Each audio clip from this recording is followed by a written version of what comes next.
आपण पाहत आहात निपाणी न्यूज, चौफेर घडामोडी. निपाणीत 12 केंद्रावर 10वी परीक्षेस प्रारंभ. 10वी परीक्षेला बुधवारपासून प्रारंभ झाला असून निपाणी रेंजमध्ये पहिल्या मराठी पेपरसाठी एकूण 3645 पैकी 8 विद्यार्थी गैरहजर राहिले. ही परीक्षा एकूण 12 केंद्रावर झाली. यंदा गटशिक्षणाधिकारी कार्यालयाने निपाणी तालुक्यात ग्रामीणमध्ये 8 तर शहरात 4 परीक्षा केंद्राची निर्मिती केली आहे.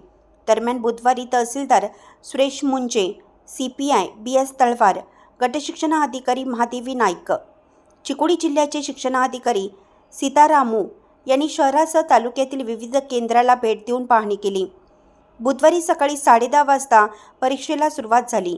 शहर ग्रामीण भागातील सर्व केंद्रावर पोलीस बंदोबस्त ठेवण्यात आला होता. शिवाय गटशिक्षणाधिकारी कार्यालयामध्ये सर्व केंद्रावर वेब कास्टिंगद्वारे लक्ष ठेवण्यात आले होते. यात परीक्षा केंद्रापासून 200 फूट अंतरापर्यंत सर्व परिसर बंदिस्त करण्यात आला होता. या काळात कोणालाही प्रवेश दिला गेला नाही.